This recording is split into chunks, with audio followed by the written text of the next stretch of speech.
కిషాతులు మంచిగా ఉన్నారులా, నేనైతే మంచిగా ఉన్నా, మీరు మంచిగా ఉండాలని కోరుకుంటున్నాను. ముందుగా మన ఛానల్ ఫస్ట్ టైం కనుక చూస్తున్నట్టయితే కింద ఉన్న సబ్స్క్రైబ్ బటన్ని క్లిక్ చేయండి, అలా పక్కన ఉన్న బెల్ ఐకాన్ని క్లిక్ చేయడం అస్సలు మర్చిపోకండి. ఎందుకంటే నేను ఏ వీడియో పెట్టినా మీకు నోటిఫికేషన్ అయితే వస్తుంది. వీడియో లాస్ట్ వరకు చూస్తే ఒక లైక్ అయితే చేయండి. ఇది నేను అమెజాన్ నుండి తెప్పించిన, ఇది 2 kgs అంటే ఒకటి 1 kgs ఒకటి 1 kgs పేరు అంటే PVC dumbbell set for home gym exercise fitness dumbbells fixed weight dumbbells.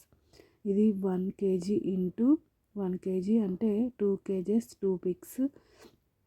చూడండి ఈ విధంగానైతే గ్రే కలర్లోనైతే వచ్చినాయి. క్వాలిటీ అయితే నేను ఏ విధంగా బుక్ చేసినో ఆ విధంగానే ఉన్నాయి. ఇది నాకు 229 రూపీస్ అయితే పడింది. దీని రేటింగ్ వచ్చేసి 4 స్టార్ రేటింగ్ అయితే ఉంది. చూడండి 1 kg సూపర్ అంటే సూపర్ క్వాలిటీ ఉంది. ఓకేనా దోస్తులు, బాయ్ బాయ్ దోస్తులు. Thank you for watching this video. Subscribe చేసుకోండి దోస్తులు కొంచెం.